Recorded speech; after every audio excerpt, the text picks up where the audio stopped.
Samskriti University for Excellence in Life, BTech Agri BSc lateral entry.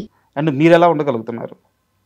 నేనా అంటే 2000 తప్పు అయితే సారీ సార్, 2012 మధురం, 2012 బ్యాక్ స్పేస్, 2014 మధురం, 2018 మను, అవును, 2025 8 వసంతం. సో ఈ మొత్తం జర్నీలో మీరు ఎక్కడా కూడా మీరు అనుకున్న ఆ లైన్ అయితే దాటలేదు. సో మీరు ఎలా ఉండగలుగుతున్నారు? It is just the way I am. లేదు సార్, అంటే ఇంకోటి చెప్తాను, మీరు అడిగారు కాబట్టి చెప్తున్నాను. అంటే మళ్ళీ ఏదో ఏది మాట్లాడినా ఏదో అరగన్స్ అది ఇది అని అనుకుంటారు. నిజం ఏంటంటే, అంటే తనని తను గుర్తించుకున్న వ్యక్తి ఈ ప్రపంచం నుంచి గుర్తింపు కోరుకోడు సార్. నాకు ఫార్చునేట్లీ డీప్ స్పిరిచువాలిటీ, ఆధ్యాత్మికత ఇట్లాంటి వాటిల్లో నేను ఆల్మోస్ట్ ఒక 6-7 ఇయర్స్ నుంచి ఉంటున్నా సార్. సో నేనేంటో నాకు తెలుసు, నా బలం ఏంటో తెలుసు, నా బలహీనత ఏంటో తెలుసు, మంచితనం ఏంటో తెలుసు. సో నాకు ఒక ఆరోగ్యకరమైన సంబంధం ఉంది. ఇది తెలిసినప్పుడు నేను ప్రపంచం నుంచి ఏది కోరుకోను. అలాంటప్పుడు మరి ఎందుకు సినిమా తీస్తున్నావు అని అడగచ్చు. Exactly, I'll come there. అంటే నేను సినిమాని ఒక రెస్పాన్సిబిలిటీ అనుకుంటా, ఒక కాంట్రిబ్యూషన్ అనుకుంటా. అంటే నేను ఇప్పుడు ఇంతకుముందు మీకు చెప్పాను, ఎక్కడో ఎవరో కన్నీళ్ళు తుడుచుకున్నారు. నేను డబ్బు కోసం నేను తీయట్లేదు, పేరు కోసం అసలే తీయట్లేదు నేను. సో ఇది వద్దనుకున్న వ్యక్తికి ఇంకా వాడు చాలా మూలాలకు వెళ్తాడు. నేను ఎందుకు తీస్తున్నానో తెలిసినప్పుడు నాకు నచ్చినప్పుడే తీసుకుంటూ కూర్చుంటా. అందుకు నేను సస్టైన్ అవ్వగలుగుతున్నా. బికాస్ నాకు వేరే వాటి మీద లేదు, బ్యాంక్ బ్యాలెన్స్ మీదనో పేరు మీదనో లేదు. ఈ రోజుకి ఫణీంద్ర నర్సిటీ ఫిలిం అంటే హ్యూజ్ ఆడియన్స్కి తెలియకపోవచ్చు, కానీ కేవలం ఆ పేరు చూసి వచ్చే వాళ్ళు ఉన్నారు. అంటే ఈ క్వశ్చన్ ఎందుకు అడిగానంటే సార్, మధురం తర్వాత మీరు ఎంత పెద్ద నిర్మాతలతో కూర్చున్నారో నాకు తెలుసు, మీకు ఎంత పెద్ద ప్రాజెక్టులు వచ్చినాయో నాకు తెలుసు. సో వాటన్నిటికీ నో చెప్పడం అనేది చాలా పెద్ద విషయం. సో మీరు నో చెప్పారు. నో చెప్పిన తర్వాత నెక్స్ట్ ఫిల్మ్కి ఎంత టైం పట్టింది? 4 years పట్టిందా సార్? 4 years పట్టింది. సో ఇంత ఓపిక, ఇంత స్థితప్రజ్ఞత ఎలా వచ్చింది? అంటే ఏది ఉంటుంది ఏది ఉండదు అనేది తెలుసుకున్నప్పుడు ఆటోమేటిక్గా మనం నిలబడగలుగుతాం. అంటే దేని వెనక నువ్వు పరిగెడితే ఎంతున్నా అది మళ్ళీ మారుతుందో, ఏదైతే నువ్వు పట్టుకొని కూర్చున్నప్పుడు చివరి వరకు అది ఉంటుందో నీకు తెలిసినప్పుడు నీకు ఆటోమేటిక్గా ఆ శక్తి వస్తుంది. స్థిమితంగా ఉండగలిగే శక్తి నీకు వస్తుంది. ఎందుకంటే ప్రపంచం చాలా మట్టుకు వేటి వెనుక పరిగెడుతూ ఉంటుంది. ఎంత పరిగెట్టినా ఇంకా ఆ దాహం తీరదు. రేపింకా. నాకు అలా కాదు. నేను క్లియర్ కట్గా అనుకున్నాను. ఇది చూశాక చాలామంది, అంటే అదేదో ఒక మెసేజ్లో చెప్పాలని నేను అనుకోలేదు, కానీ అరే ఒక అమ్మాయిలో ఎంత బలం ఉంటుందా అనే ఉద్దేశపూర్వకమైన రచన నేను చేద్దామని అనుకున్నా. ఓకే, అందుకు నాకు ఆ స్త్రీ మనసులోపలికి వెళ్ళడానికి నాకు టైం పట్టింది. ముఖ్యంగా రాయడము విషయం కాదు, ఏం రాస్తున్నాము, ఎందుకు రాస్తున్నాము అనే ఒక స్థిమితానికి మనం రావడానికి టైం పడుతుంది. ఓకే, అది. అంటే ఇప్పుడు మహానటి కూడా ఎందుకు ఈజీ అయిందంటే, ఈజీ అని నేను అనట్లేదు, అది పల్లవి గారు ఒక పుస్తకం రాసి పెట్టేశారు అక్కడ. శుద్ధి అలా కాదు, నేను పుట్టించారు ఆ క్యారెక్టర్. కాబట్టి నాకు ఇప్పుడు స్క్రాచ్ నుంచి క్రియేట్ చేయాలి కదా నేను. ఖచ్చితంగా. ఎంతగా అంటే అది నిజమా అన్నంతగా ఆ పాత్ర. అందుకు నాకు టైం పట్టింది. అండ్ ఇప్పుడు మీతో మాట్లాడుతుంటే స్పిరిచువాలిటీ అంటే ఆ మాటలు కానీ అవన్నీ మనకు అర్థమవుతుంది. అండ్ మీ సినిమాల్లో మధురంలో కానీ మనులో కానీ ఇప్పుడు 8 వసంతాల్లో కానీ దేవుళ్ళ రెఫరెన్స్ చాలా ఎక్కువ కనిపిస్తుంది. ఈవెన్ హీరోయిన్కి తను మళ్ళీ కెరీర్ మీద ఫోకస్ చేయలేనప్పుడు మీరు ఒక సీన్ తీస్తారు, దాంట్లో అమ్మాయికి భగవద్గీత ఇస్తారు చేతికి. ఒక కష్ట సమయంలో భగవద్గీత చదువు అని ఒక డైరెక్టర్ సినిమాలో చెప్పారు అంటే వారికి ఆ మతం మీద కానీ ఆ దేవుళ్ళ మీద కానీ ఎంత విశ్వాసం ఉందో అర్థమైపోతుంది. బట్ ఇదే సమయంలో మీ మీద ఒక కాంట్రవర్సీ వచ్చింది సినిమాలో.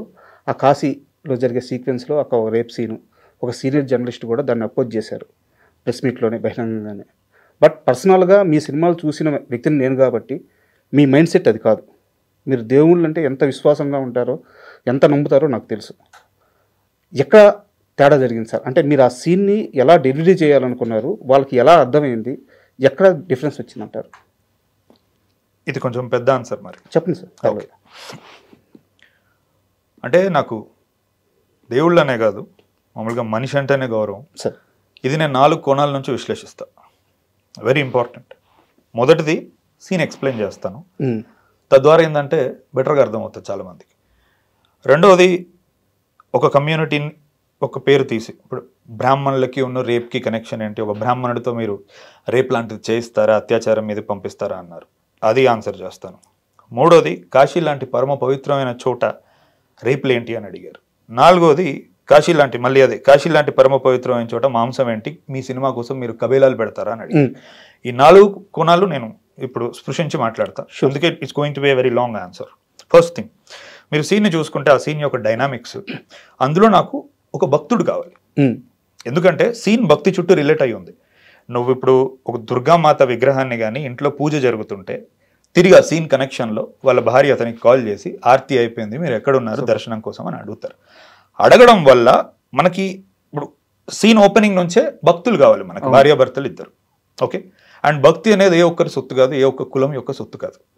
సాయంత్రం ఎవరైనా సరే ఇంట్లో దీపం ముట్టించి ఆరాధన అనేది ప్రతి ఒక్కరు చేస్తారు.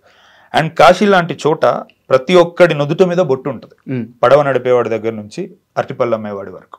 నేను కాశీకి 2 సార్లు వెళ్ళాను, వెళ్ళిన ప్రతిసారి నేను 10 రోజులు ఉన్నాను. సో ఇంకోటి, రుద్రాక్షలు అనేది చాలా సహజం అక్కడ వేసుకోవడం. సో ఇప్పుడు నేను క్యారెక్టర్ అలా డిజైన్ చేసుకున్నాను. ఇది నేనే ఒక కమ్యూనిటీని భంగపరచడానికో వాళ్ళ మీద ఇది కానే కాదు. నాకు భక్తుడు కావాలి.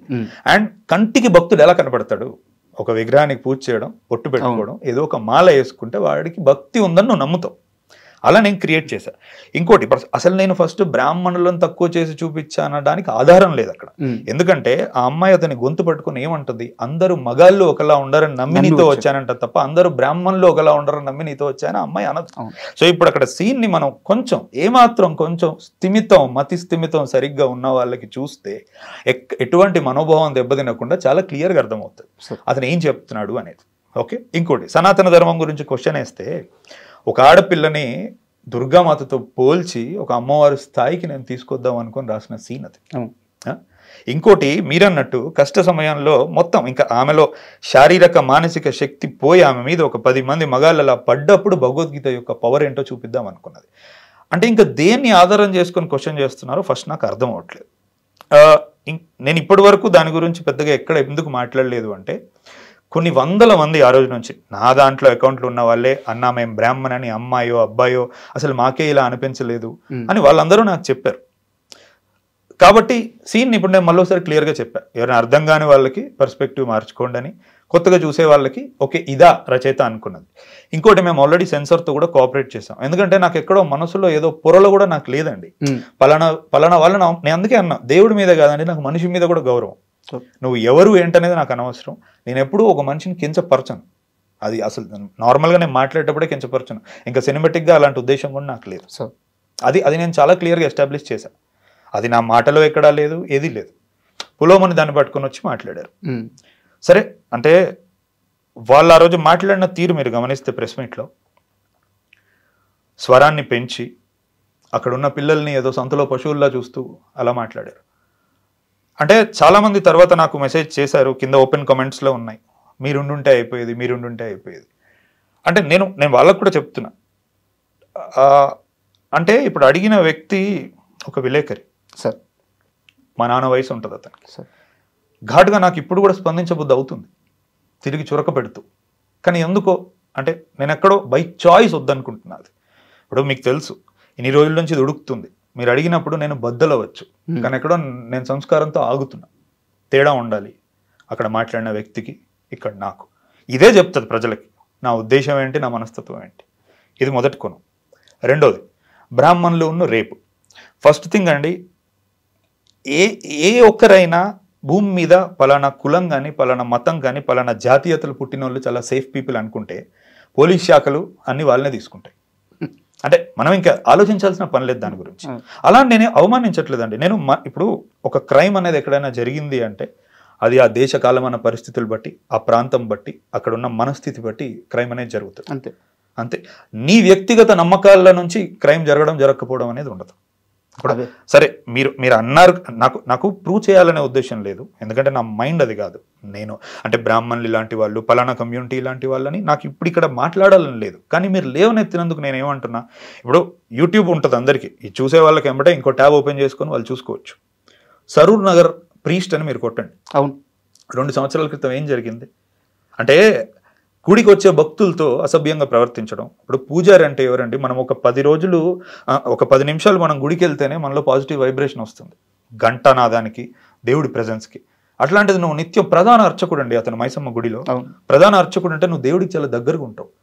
అలాంటప్పుడు కూడా అతని మానసిక పరిస్థితిలో అక్రమ సంబంధం గాని ఇంకోటి గాని పెట్టుకొని పాపం ఆ అమ్మాయిని చంపి మ్యాన్ హోల్లో పెట్టి పైన సిమెంట్ పెట్టారు. అవును.